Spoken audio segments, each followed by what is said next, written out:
everyone. This is 25th Colloquium of Extreme Universe project. And this time, we are very happy to have Professor Bob Wald from University of Chicago. Let me briefly introduce him. He's very famous, but let me introduce him. So he obtained his PhD from Princeton University in 1972 under the supervision of John Wheeler, and then after spending a few years as a research associate at University of Maryland and University of Chicago, then he promoted to be a professor of the University of Chicago, and he's recognized as a world leading expert of general relativity and quantum field theory in curved space-times, and many of us actually learned through his white textbook of the general relativity.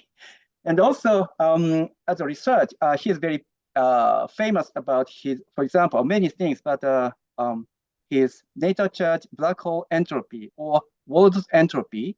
And today he's talking about the entropy of dynamical black holes. So, Bob, please start. Okay, thank you. So let me do the screen share, and let me first check that that's working and you can see my title slide. Yes, okay. We can see it. Okay, so yeah, what I want to tell you about today is about, well, dynamical black hole entropy. I'll explain that. This is work done with Stefan Hollins and my student Victor Zhang, and a paper on this got posted a few months ago, and that will have all of the details of what I'm going to say. I mean, so anything that you want to look up further details about, you can find in this archive reference. So 30 years ago, it really was a full 30 years ago, Vivek and Ayer, who was my student at the time, and I were trying to defining entropy in a general theory of gravity. And what we did was show that for any theory obtained from a diffeomorphism covariant Lagrangian, one could derive a first law of black hole mechanics. I'll explain that in a minute. And from that, one could identify a quantity representing black hole entropy.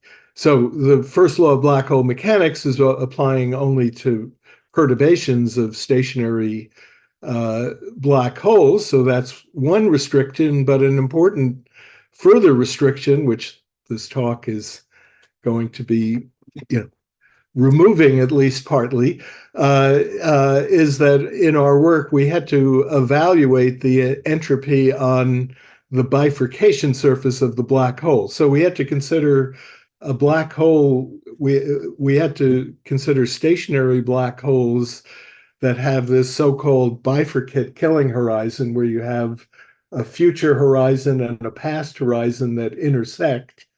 The place where they intersect is referred to as the bifurcation surface.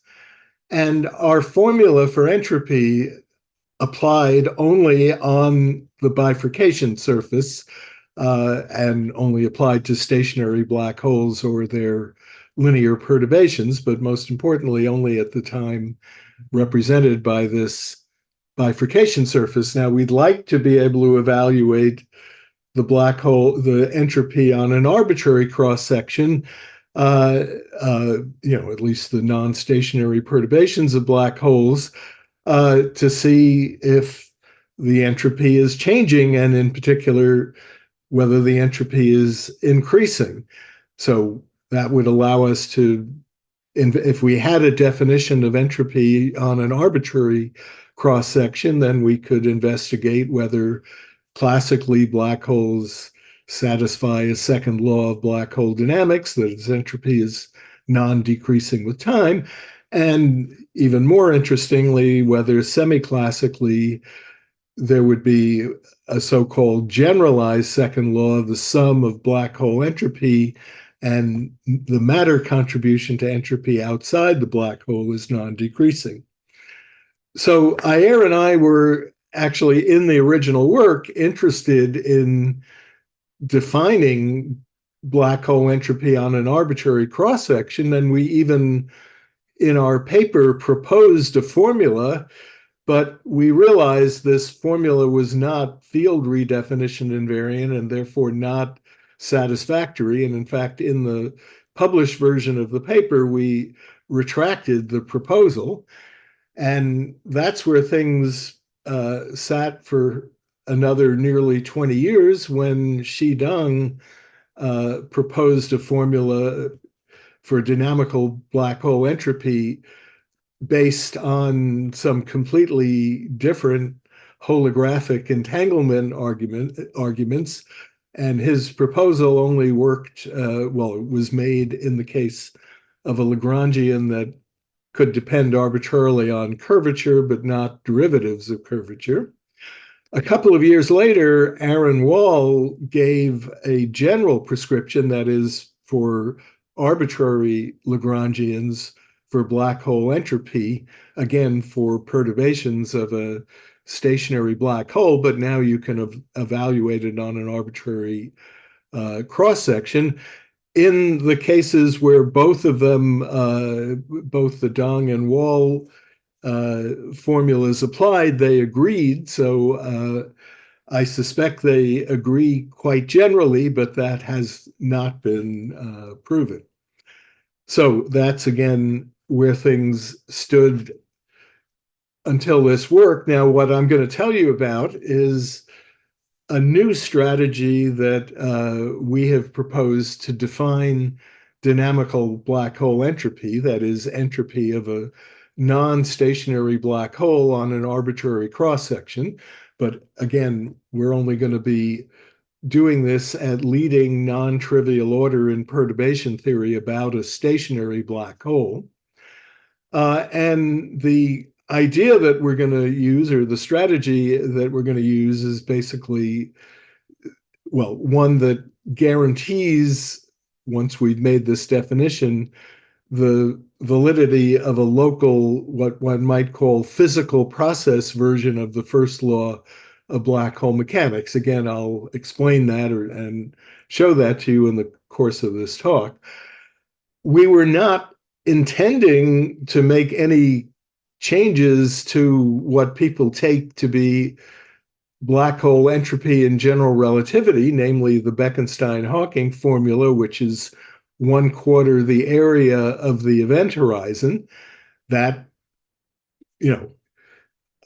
well, I had certainly taken for granted, I think nearly everyone else, or possibly everyone else, that should be the formula in general relativity for the entropy of an arbitrary non-stationary black hole at an arbitrary time, that is, on an arbitrary cross-section. But in fact, we're finding with our prescription that there should be a correction to this Bekenstein-Hawking formula. And I'll get back to, the meaning of this correction and what this entropy gives. Again, our formulas are only intended to apply at leading non-trivial order in perturbations of a stationary black hole. So our formula does not agree with the formulas proposed by Deng and Wald, but there is a very close relationship between them, which again, I will also explain further. Okay, so to explain what we're doing, and which in particular really requires me to explain a little bit about the work that Ayer and I had done 30 years ago, I need to make a small detour or a small side discussion of various, well, machinery that one can develop in the Lagrangian formalism and various results that one can obtain that give rise then to the first law of black hole mechanics and thereby give rise to formulas for entropy. So we want to consider an arbitrary diffeomorphism covariant theory of gravity. So it will have a Lagrangian made up of the metric, curvature, derivatives of curvature, and it can also have arbitrary tensor fields describing matter and derivatives of those tensor fields. So this is a very general Lagrangian. Usually people treat Lagrangians as scalar densities, but it's really much more convenient, and I will be doing so in this talk, is treating it as an N form. So as an N form, you can integrate it then to get an action, but it'll actually be a lot more useful never to put this under an integral sign and just work with the Lagrangian. When you do put it under an integral sign and vary the action, well, you get the equations of motion coming out. That's how you get the Euler-Lagrange equations. And you get a boundary term. That would be a total divergence if we were treating this as a scalar density, but I'm treating it as an N form, so we get the D of some N minus 1 form coming in here. Usually people are interested in the equations of motion and discard this boundary piece, but in fact, this boundary piece gives all of the phase space and other structure to the theory that we need. So I'm not at all interested in the form of the equations of motion, but this boundary piece plays a big role because it, in particular, plays the role of a symplectic potential. So this quantity depends on the background fields and their first variation. If you take a second variation and anti-symmetrize over those variations, that defines what's called the symplectic current. So this is some N-1 form on space-time. If you integrate this form over a Cauchy surface, that defines the symplectic product of the two perturbations, and that's exactly what you need to get a phase space structure on the fields that we're considering. This also plays a big role. Well, this is a diffeomorphism covariant Lagrangian. The diffeomorphisms are local symmetries, and vector fields are the infinitesimal generators of these symmetries. So they provide a notion of infinitesimal local symmetries, and associated with such infinitesimal local symmetries is another current. The another current is defined in terms of this symplectic potential, where for the perturbation you stick in a pure gauge perturbation, the Lie derivative of the fields. I should have said the phi here is standing for all the dynamical fields, so the metric together with any other tensor fields. That's just convenient not to carry along all the indices of the metric in the notation everywhere. So that's the main reason I'm using phi. So you take this symplectic potential, you subtract off the vector field dotted into an index of the Lagrangian to get the another current. And this is a quantity that will automatically be conserved when the equations of motion are satisfied. The conservation, now that I'm using N-1 forms, would be, instead of the divergence of a current density being 0, it would be the D of this J is 0 when the equations of motion are satisfied. But a much stronger version of that conservation actually holds. This is, one of the things Ayer and I showed, is that the another current, in fact, can always be written as the D of a quantity that we refer to as another charge. So this is an N-2 form in n dimensions, times a term that has no derivatives of the vector field in it and is proportional to something that vanishes when the equations of motion of the fields hold. And these correspond to the constraints, or this being zero, correspond to the constraint equations in general relativity. And in more general theories of gravity, we also refer to these terms as the constraints. Okay, so the main results, well, that Ayer and I derived and that I'll be using really then just come from these definitions and identities. If I look at the symplectic product of an arbitrary perturbation with a pure gauge perturbation, I end up taking a variation of some pure gauge thing here in theta, but that's just a term in another current. So I get a varied another current, which will involve a varied Lagrangian, which will give terms of this sort. And the varied another current, I can substitute here. When I put that all together, I get this identity that Hollins and I have referred to as the fundamental identity, because it really plays a major role in a lot of things, that relates the symplectic product of an arbitrary perturbation and a pure gauge perturbation to, well, background equations of motion, which we're going to assume are satisfied, varied constraints, and then the d of some quantity involving the varied another charge and the symplectic potential. Now, a very important case is where this vector field is actually a symmetry of the background. And as I say, I'm going to assume in the background space-time, the equations of motion hold. In that case, these two terms vanish, and we just get a relation of this sort, which I'll be using again in a minute. But first, I'm going to look at what happens when we have a source-free perturbation. So the constraints vanish for now the case of a perturbation of a stationary black hole with a horizon killing field.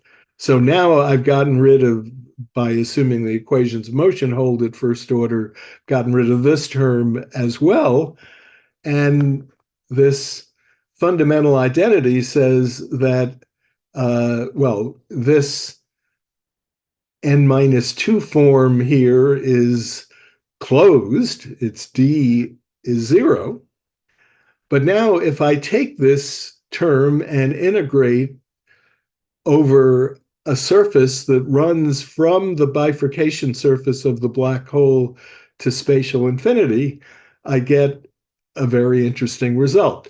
Well, this term is going to be problematic at the black hole horizon. That's a main point that I'm going to get to in this talk shortly, as soon as I've finished this review of the earlier work with Ayer.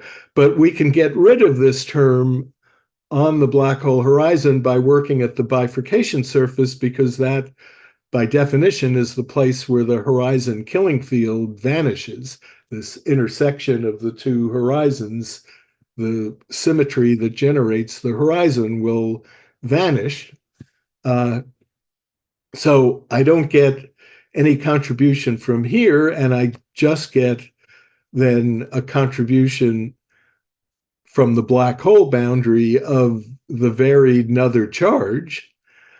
At infinity, this term, because of its role here in this symplectic product and the relation between, well, the integral of this on the Cauchy surface, which is basically defining, well, this is basically the Hamiltonian vector field if you're looking at solutions to the equations of motion. And the quantity on the right side then, or this quantity will have an interpretation of being the generators of the symmetry. At infinity, the horizon killing field looks like a time translation, the sum of a time translation and a rotation. So this term evaluated at infinity will have an interpretation of this sort. And if we interpret the boundary term from the bifurcation surface as being an entropy of the black hole, this will have exactly the form of a first law of black hole mechanics. I mean, in an analogy to first law of thermodynamics, where we identify the surface gravity, or more precisely, surface gravity over 2 pi, as being the temperature of the black hole. It is the Hawking temperature. And this varied another charge term is, if that we interpret that as an entropy, then this is a TdS is dE plus work terms. So this whole relation gives rise to interpreting this quantity here, the integral of another charge over the bifurcation surface, as being the entropy of the black hole. But of course, it can represent the entropy of the black hole only at the time corresponding to the bifurcation surface. And we needed to do the evaluation there because of this term that otherwise doesn't look like the variation of anything. So what I'd like to do, and what the strategy is to try to find an entropy quantity whose variation now on an arbitrary cross section. So again, we're kind of making the identification by integrating this result from infinity to now some arbitrary cross section of the black hole. And we'd like to interpret the left side of the equation as the varied entropy on that cross section. But there's a big problem here, because this thing is the variation of something. I can pull the delta out of the integral. It's the varied another charge. That's fine. But we need this to be the variation of something. Now, if it were the variation of something, then we could define the entropy that way, and that would give the entropy, that would very naturally define the entropy of a dynamical black hole. But it's impossible for this theta in general to be the variation of a quantity, simply because, I mean, one can see that because if this were the variation of some quantity, its second anti-symmetrized variation would automatically vanish, which would mean that this symplectic current vanishes. But one can check that the symplectic current in general through a black hole horizon is not zero. So this theta can't be a delta B, and at least I can't straightforwardly define the entropy in this way. If I could have done that straightforwardly, Ayer and I surely would have done this 30 years ago, but this is what stymied us in terms of defining the entropy on an arbitrary cross-section. Okay, well, I've indicated, I mean, I've already indicated we have this same kind of term coming in at infinity. That has a non-vanishing symmetry generator there, and this theta at infinity. We were able to deal with that. So it would be instructive to first of all see what happens with ADM mass and why it is possible to define ADM mass at infinity using this formula with this theta in here, even though theta in general is not a variation of anything. Well, the point is that we just need this to become a total variation or a variation as we approach infinity. And that will be the case if the symplectic current goes to zero sufficiently rapidly that we don't get any symplectic flux at spatial infinity. But with standard asymptotic flatness at spatial infinity boundary conditions, that is the case. So this quantity at spatial infinity really is the variation of something. You can compute what this thing is, and you can define then, without any problems at all, the ADM mass by this sort of formula. And in fact, that is something that, I mean, the ADM mass was defined very long ago by, in particular, Arnold, Deser, and Misner, who rightfully have their names attached to this definition of mass. And they were using Hamiltonian ideas in deriving the mass, but this, I think, gives a kind of crisper and cleaner derivation of how you get the mass. And, Ayer and I derived it in this manner, calculating this B infinity in the 1994 paper that I alluded to. But what is a much more analogous situation and what is much more problematic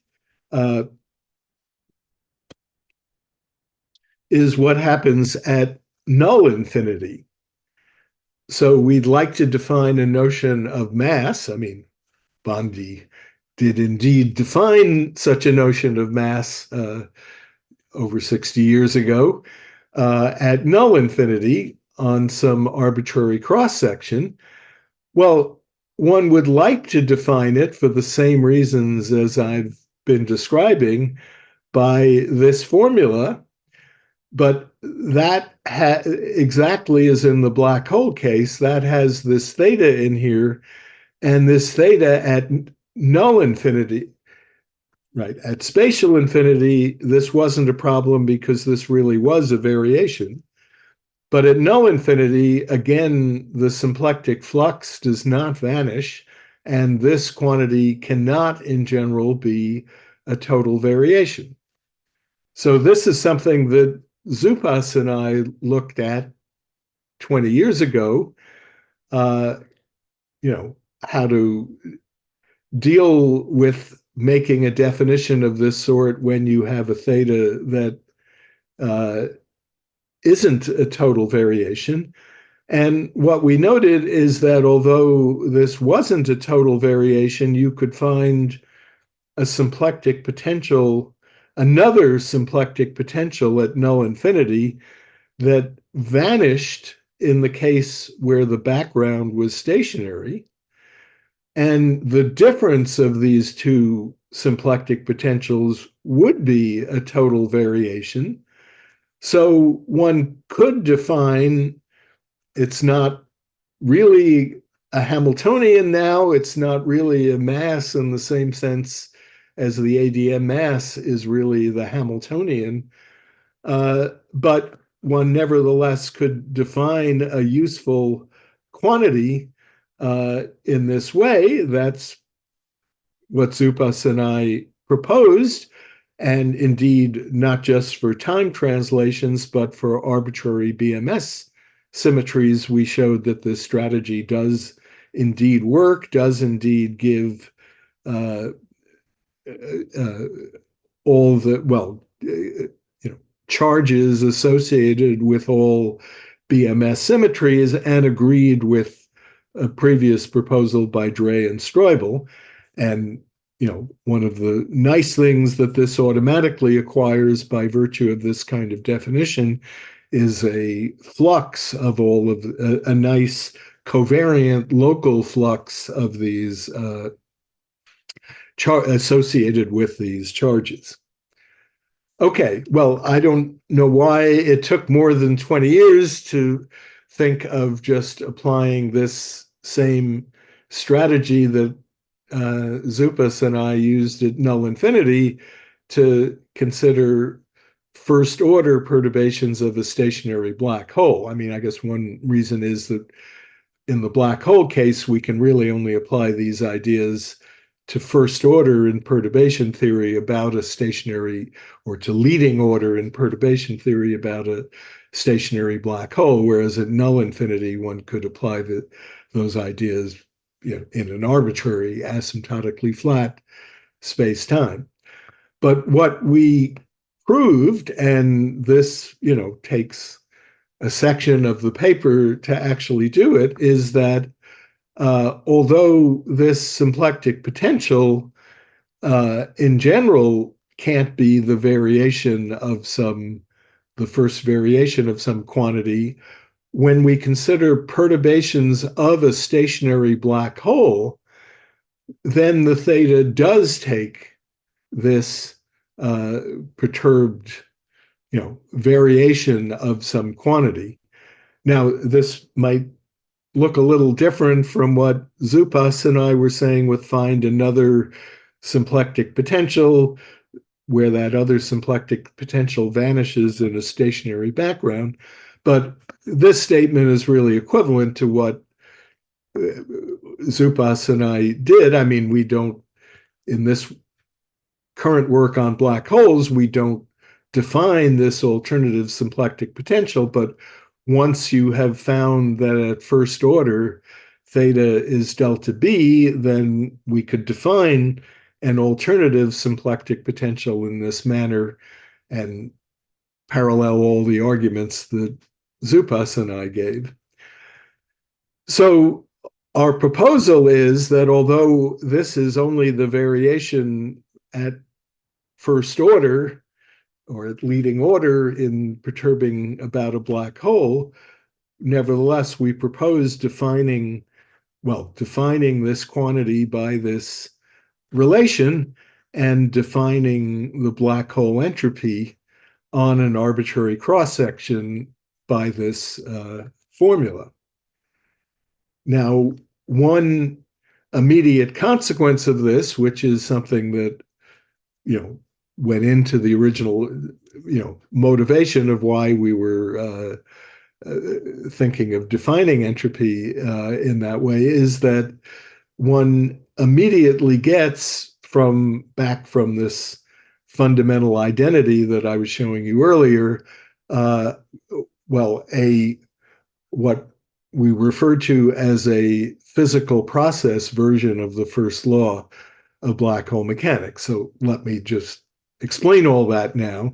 So first of all, if we consider vacuum perturbations, source-free, let's say that we don't have any matter fields in our Lagrangian, we have thereby a source-free background, and we look at perturbations of the black hole that are source-free as well. It's not hard to show that the entropy at first order is time independent. It agrees with the varied entropy, the perturbed entropy on a first order perturbation. Even if the first order perturbation is time dependent, the varied entropy on an arbitrary cross section is the same as the varied entropy on the bifurcation surface. So we're interested in understanding the time variation of the black hole entropy, and therefore we have to do one of two things.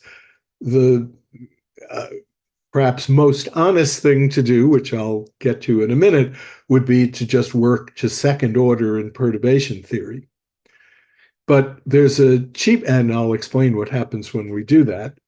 But a cheaper way of proceeding is to allow at first order some external stress energy. So allow some matter fields to be present in the first order perturbation. The matter fields basically will enter in this formalism by saying that the perturbed field equations don't hold, and the relevant perturbed field equations would be the perturbed constraints.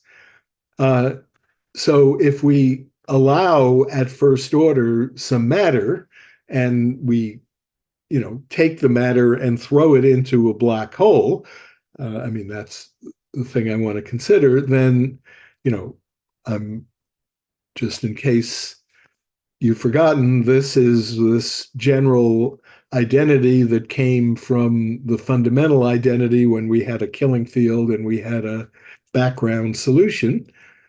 So I take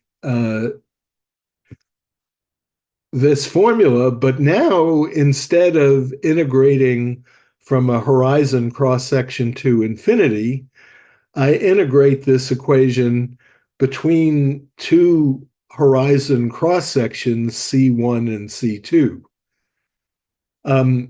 Well, this term on the left is very easy to evaluate because it's exact. So the integral over the horizon is just going to give me a boundary term at the two cross sections, which is just my definition of the perturbed entropy. And that's going to equal the integrated perturbed constraints, but that is just related to the stress energy flux through the horizon.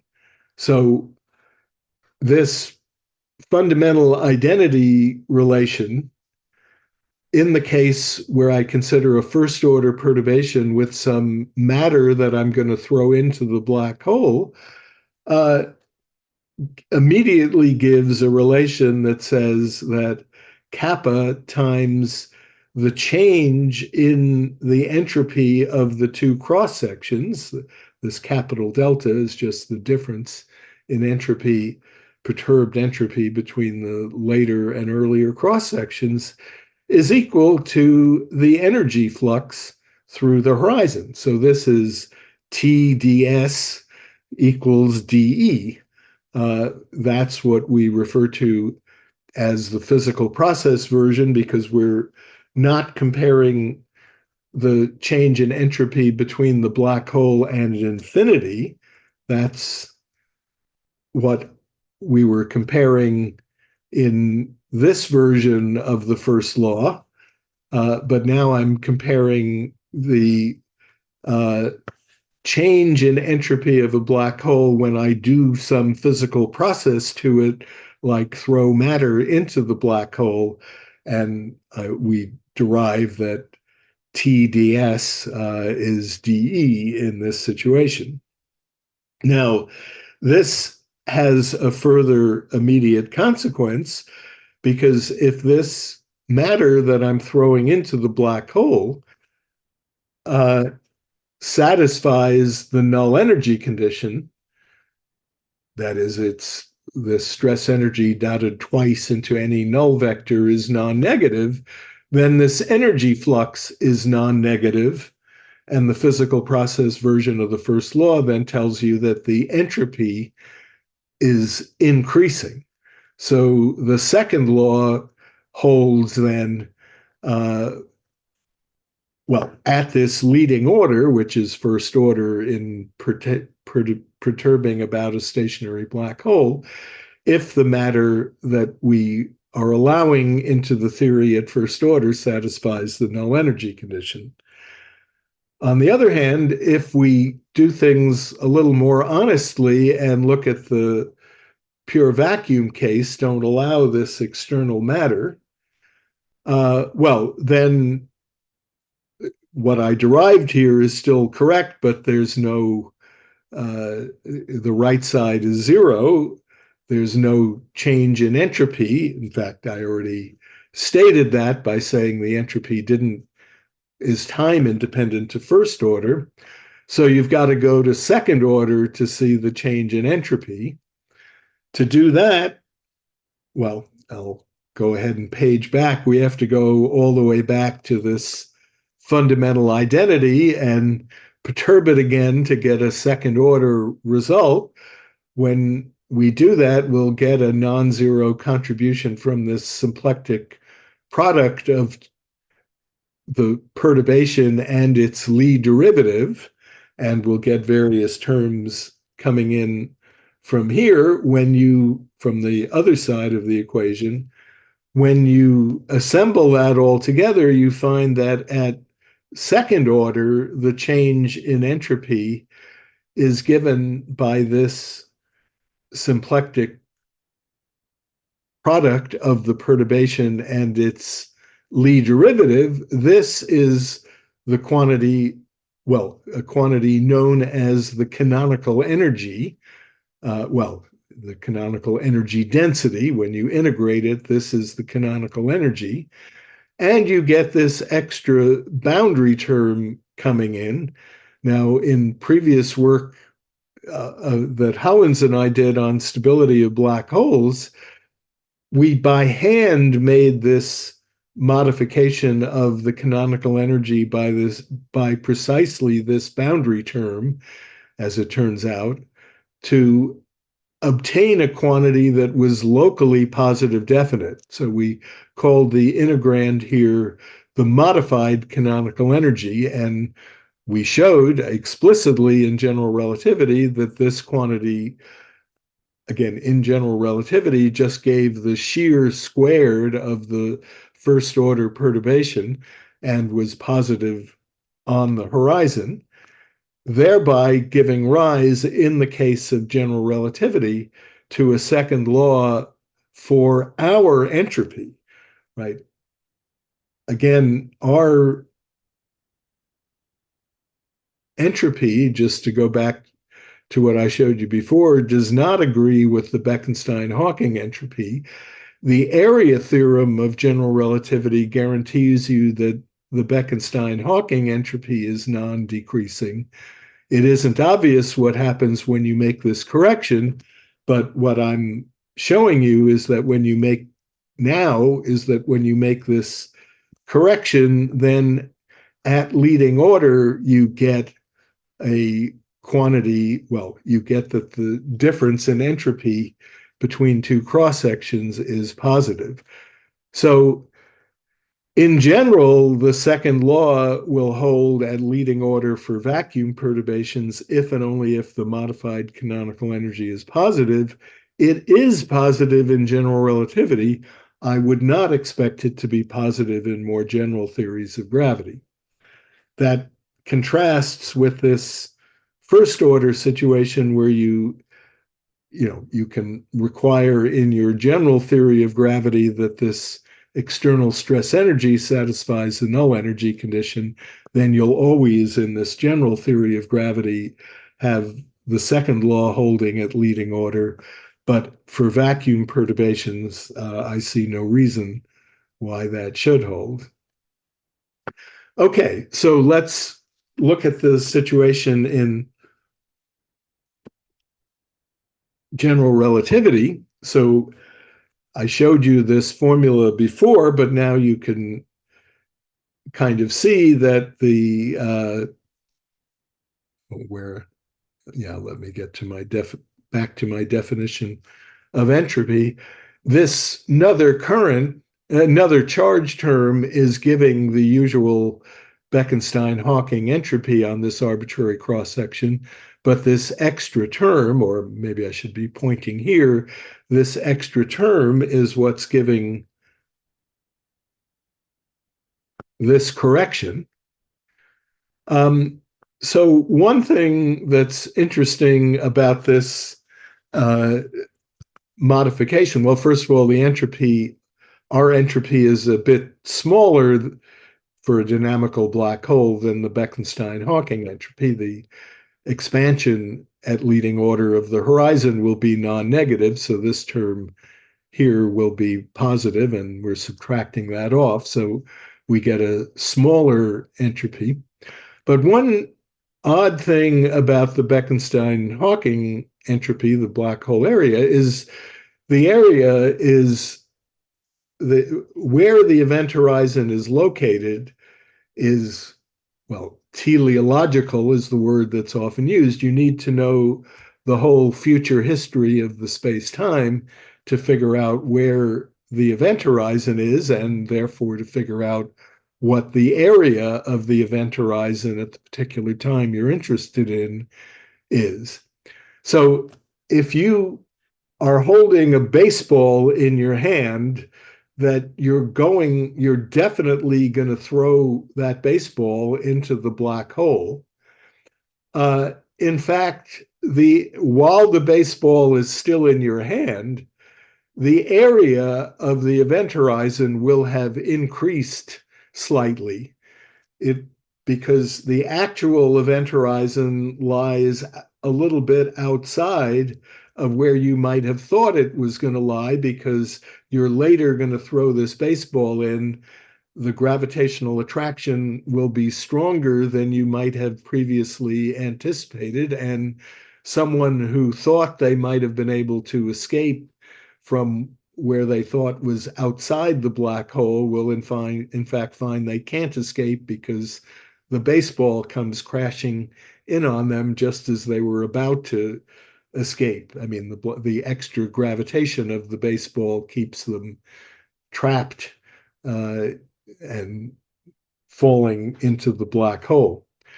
But since we have this local physical process version, our entropy only increases when matter crosses the horizon.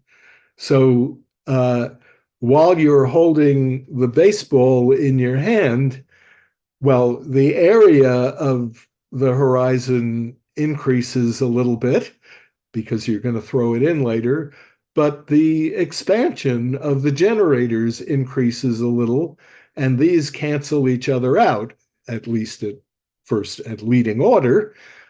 So there's no change in the entropy, in our entropy, with this dynamical correction until the baseball actually crosses the horizon. So our, well, entropy, well, that suggests that our entropy is locally determined, and indeed it is. One of the things we showed in the paper is, again, this result only holds at first order or leading order in perturbations of a stationary black hole. But this formula evaluated on the event horizon is actually giving the area of the apparent horizon corresponding that is present at the time C of this cross section. And that is consistent with it being completely locally determined. You don't need to know the future behavior of the space-time. Again, this result only holds at leading order. Okay, well, let me just mention, I mentioned at the very beginning this earlier proposal by both Xidong and Aaron Wald for dynamical black hole entropy. Their entropy formula agrees with the Bekenstein-Hawking formula in general relativity, so it can't agree with ours since we don't agree even in that case. But in fact, there's a relationship between our entropy and the Dung and Wall entropy that's kind of much of this form. If we restrict attention to cross sections of constant affine time v, then in fact our entropy is equal to the Dung Wall entropy minus v times the v derivative of the Dung Wall entropy. And interestingly, that gives a relationship between the time derivative of our entropy and the second time derivative of the Dung Wall entropy. That relationship kind of comes in an interesting way when we look at the generalized second law. So I'll just say a few brief things about this, and point out the kind of difference in the form of generalized second law using our entropy versus the Dung Wall entropy. So one can derive this generalized, so again, way back, I spoke about briefly about, we like, well, I'm not sure I can even find it now, and it's probably not worth it, but we'd like to yeah, that's back here. We'd like to get a formula for black hole entropy on an arbitrary cross section, because then we can see whether a second law holds. I've already discussed that. But also we can ask whether the sum of black hole entropy and some matter contribution to the entropy is non-decreasing.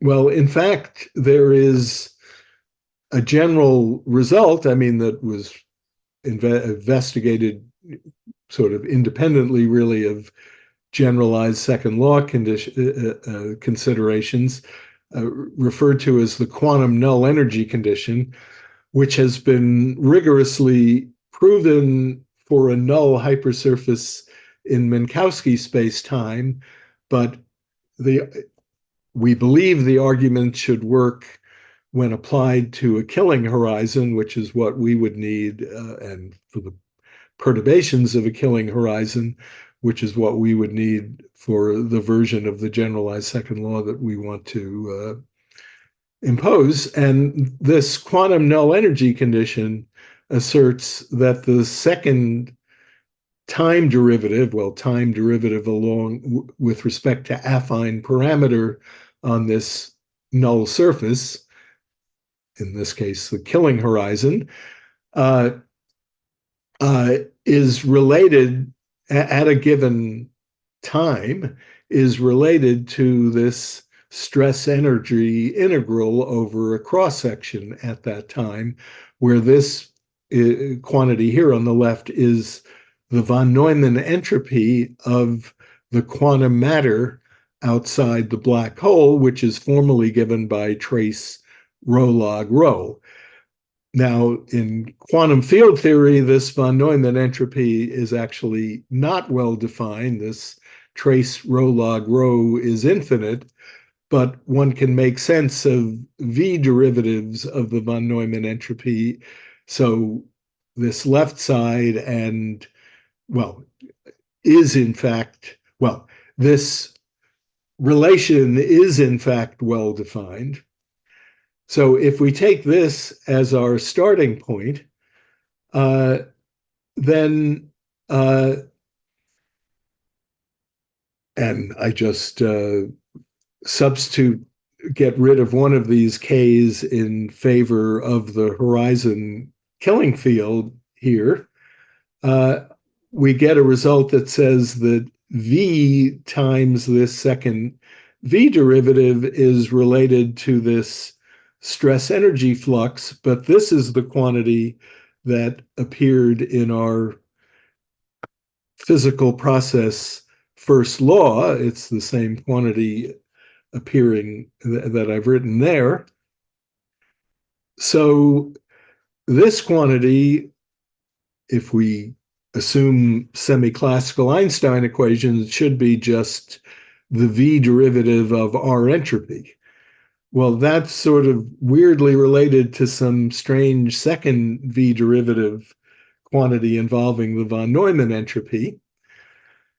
But if we define, and we're just making this up, we don't have a motivation for this other than, but if we, in dynamical situations, instead of representing the matter entropy with von Neumann entropy, define a new quantity as I've written here, then the V derivative of this quantity that I've just made up will be this, what appears on the left side of the formula I just wrote on the previous view graph.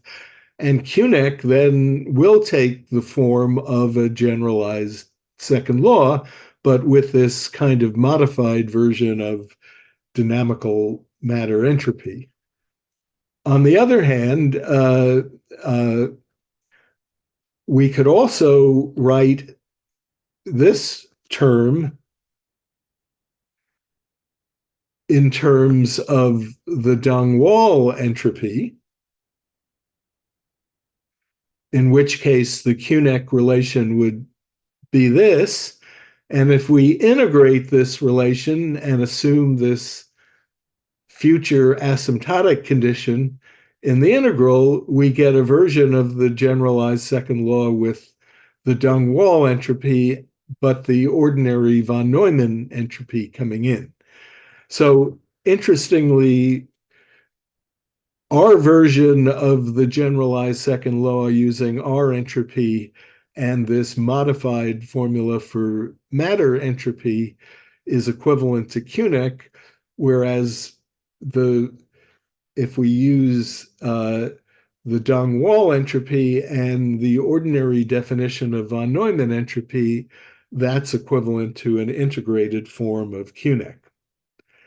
Okay, so I'm at the end of my time, so it's good that I'm at the end of my talk, and I've told you a whole lot of things, so let me give a little bit of a summary. So we've proposed a new definition of dynamical black hole entropy. We are intending this to be valid only at leading non-trivial order for perturbations of a stationary black hole. We're not proposing that any of these formulas be used for an arbitrary, black hole that's very far from equilibrium. But our formula will hold on an arbitrary cross-section. In the case of general relativity, it gives a correction to the Bekenstein-Hawking entropy, and that correction changes the entropy from being the area of the event horizon at that time to being the area of the apparent horizon at that time. Our definition is designed to satisfy a local version of the physical process version of the first law. If you consider first order perturbations with external matter satisfying the null energy condition, it will satisfy a classical second law. It'll satisfy a classical second law at second order for vacuum perturbations if and only if the modified canonical energy in the theory is positive, which it is in general relativity, but which I wouldn't expect it to be true in general theories. And finally, our version of the entropy satisfies a version of the generalized second law with a modification of the von Neumann entropy for the entropy of matter that's equivalent to this quantum null energy condition. And my main conclusion is not that I have some that this has now completely solved some problem or opened up some great new avenues of exploration. Well, I think it kind of has done that, but I don't know exactly where it's going to lead. I think it has provided and should provide plenty of food for further thought about entropy of black holes. So thank you. Okay, thank you. Thank you very much for this great talk. And now it's time for discussions. So if you have any question, please unmute your mic and speak. Can I ask a question? Hotta-san, do you want to? Please. Yeah. Thank you very much for a very beautiful talk. So I have a basic question about the definition of your surface C.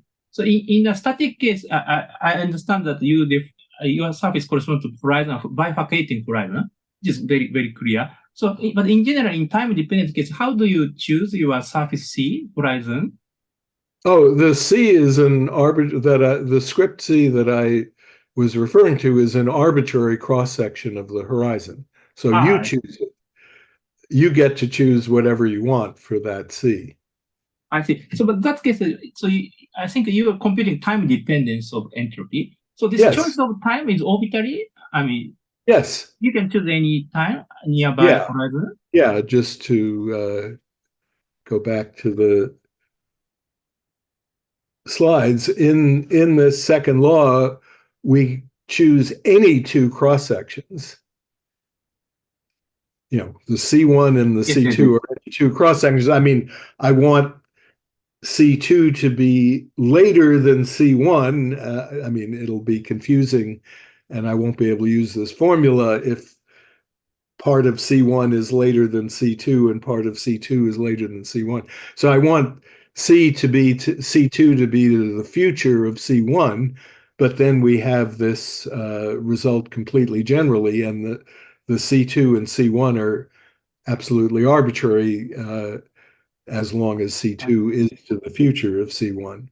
So then maybe this time also can be adjusted to the time at the asymptotic observer at the null infinity? Well, if you have a way of associating the time at future null infinity, which is, I assume, where you want to do that, to a time on the horizon, then yes, but I don't know. I mean, you've got future null infinity and the horizon. It isn't obvious how you associate them. You know, associate a time at future null infinity with a time at the horizon. I see. Thank you very much. But so one more question is that also, can you generalize this to anti-De space? In ADS, we have a asymptotic boundary. Yeah. And it's natural to define time in that boundary. Yeah. So, I mean, infinity is really not playing any role in these considerations. So, yes, everything would. I mean, here okay, so there's the original work, well, decide what to point to. Yeah, there's the original work with Ayer that involved integrating from, well, we had to choose the bifurcation surface out to infinity. Here we were using, you know, asymptotic flatness, but if you replaced it with asymptotically anti-de Sitter or whatever, you again get the same I see. results.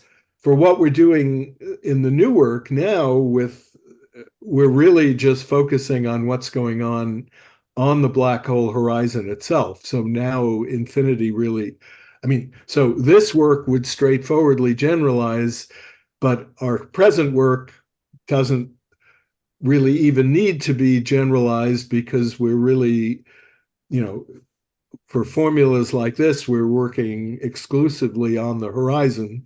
So it doesn't really matter what the asymptotic you only need that nearby horizon. Yeah, we're only working I see. for, at least for formulas like this and for the definition of the entropy, we're only working on the horizon. Thank you very much. It's a very clear explanation. Thank you very much. May I ask a question? Hi. Yeah, hi. Hi. So I have a question about the generalized second law. You mentioned about the Q-neck condition. You provide some inequality. Then, so you use it in a von Neumann entropy. So, no, maybe beyond. Yeah. This one. Yeah. So the first inequality, how can you derive? So do you assume something about the matter field or dynamics of the quantum matter or the von Neumann entropy? What do you need some others? Yeah, so I mean, this is work of others, not of us. We're just taking this as a starting point, and we really need to be more careful and precise about what we mean by this left side, because as I say, the von Neumann entropy isn't really defined. I mean, you know, so the real derivations of this, you know, involve using modular theory on the, you know, first of all, it's done for a null hyperplane in Minkowski space-time, although I think all the ideas would carry over to a Killing horizon, but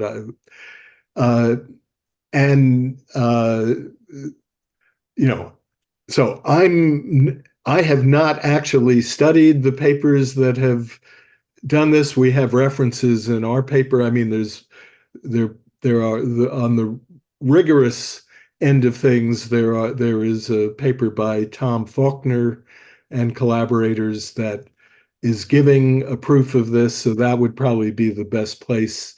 I mean, besides the proof, the non-trivial thing is what's actually the statement of this. But on the right-hand side, this really does involve the expected stress energy of the quantum field dotted twice into this null normal to the horizon, or to the null hyperplane in the Minkowski case. So I'm really not able to give you a clear answer to the question. I mean, you really would need to look at the papers that have seriously done it. We just took this as the starting point to make our argument. Okay, I will see the papers. Thank you. Yeah. And I have another question. So it may be related with the question of the Tadashi. First of all, you consider the Einstein gravity, but you also mention about extension of the gravity theory, right? Then you make some comments about such a modified gravity or extension of such a general relativity theory. Then, so your theory can apply to a completely black hole evaporation case. So we can consider take account of the back reaction, the quantum matter field, and then so we have very dynamic situation.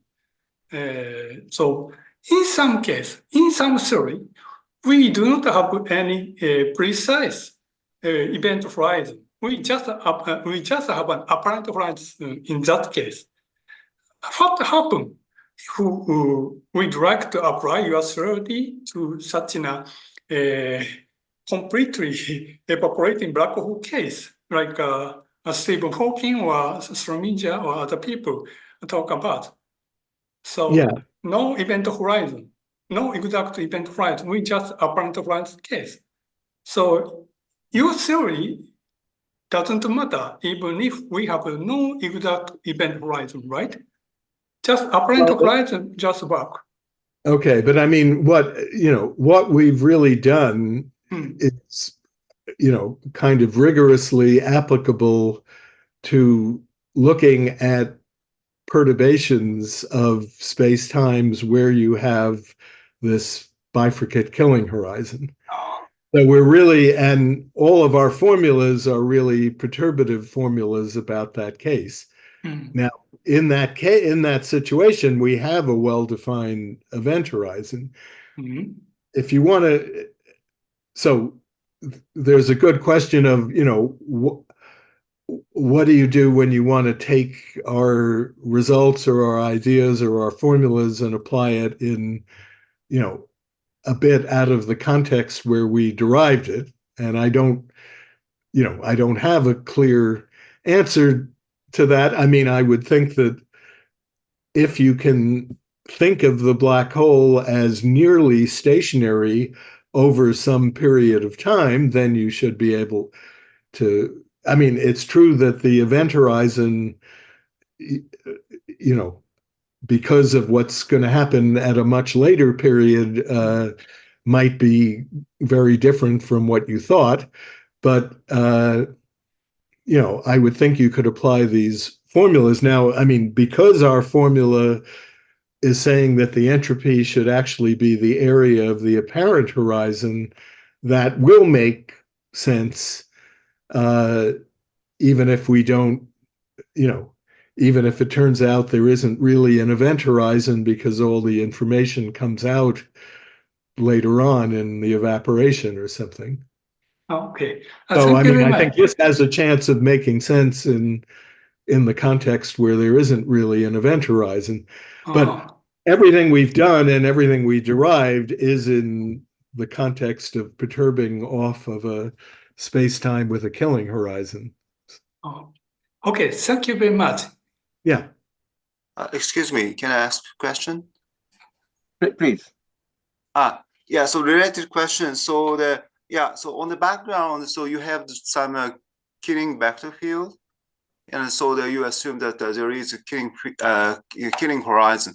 But so you introduce some arbitrary perturbation. So in that case, the choice of the surface can be a little bit arbitrary. Yeah, the choice of the cross section, the thing I called C in the slides, on which you're evaluating the entropy is completely arbitrary. It has to be a cross section of the event horizon, but that is completely arbitrary. I see. Okay. Thank you.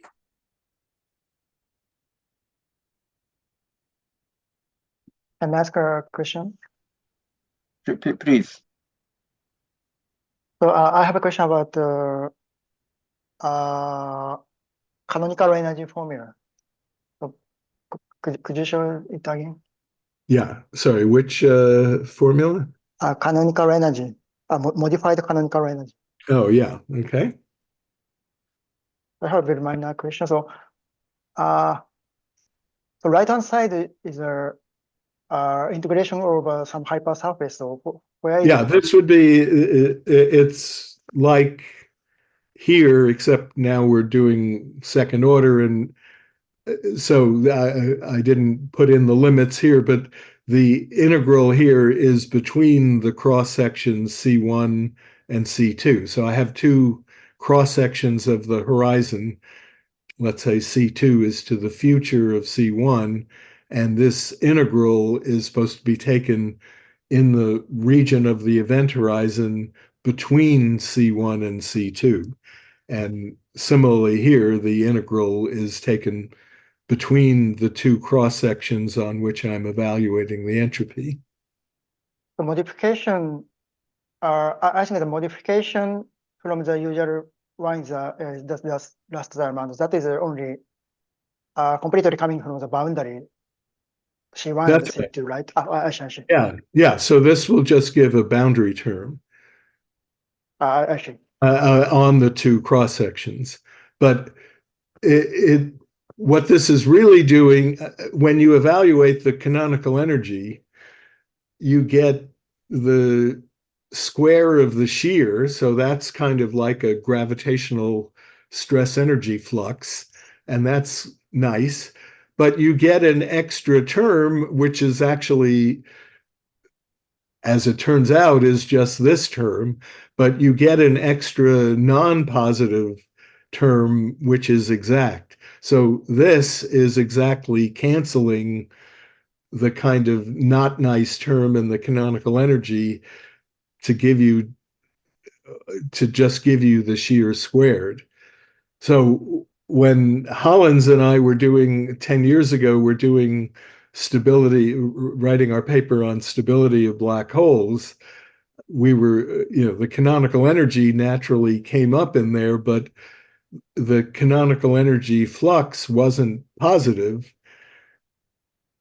So we added this boundary term to make it positive, and the boundary term has the property that it will vanish in stationary eras, so that if we were integrating over the whole horizon or from a stationary era to a stationary era, this wouldn't contribute. Anyway, it was kind of nice for me, from my perspective, that this kind of naturally came into this formula, which gives a completely local positive formula. So it's not just that the entropy increases between very early stationary times to very late stationary times, but it always increases over any time interval. I see. Thank you for the clarification. Any other questions or comments?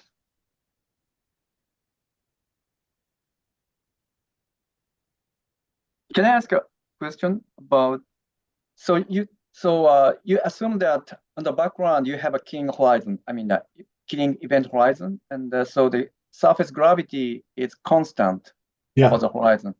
And so you consider the perturbation that maybe a gauge condition so that the kappa is always constant. Mhm. But when we think about a dynamical black hole or apparent horizon, maybe we could expect the surface gravity itself may be changing. Is it possible to formulate that the kappa itself is changing in time? Yeah, so I mean, this really even comes up when you're looking at stationary perturbations. I mean, this is something that's come up a number of times in the past. So it's very, when you perturb the space-time, there's a question of what do you do?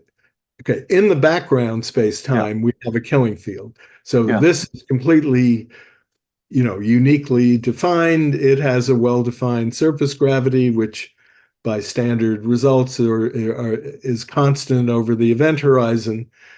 Okay, but now when we perturb the space-time, which I'm doing with all these deltas here, there's a question of what do you do with this vector field? It's not a killing field anymore, so it's not uniquely defined by anything. So we have found it very convenient to assume that, to take the vector field as not being perturbed. We can allow it to be perturbed, but that just makes for a lot of complications in the formulas. And, when we take, I mean, again, it's the surface gravity of this vector field that we're considering. So that, naturally then gives an unperturbed surface gravity. So we don't, well, at least directly consider, perturbations of the surface gravity.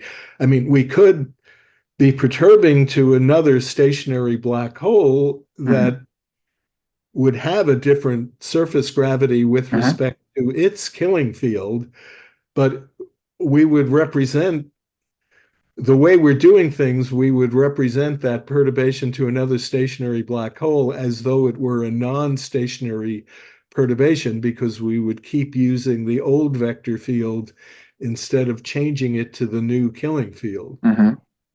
So anyway, this is all in the category of sort of gauge choices and what is most convenient. And Hollins and I, in the previous work as well as in the current work, found it way more convenient to require the vector field not to be perturbed, that is, keep it fixed.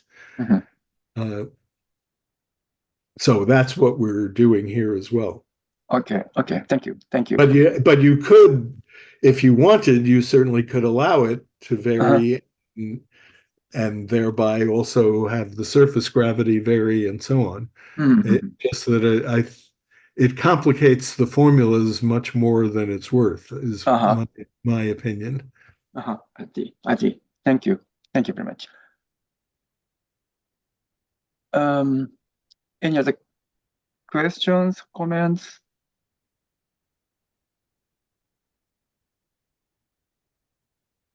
If not, let's thank Bob Wald again. Thank you very much. Thank you.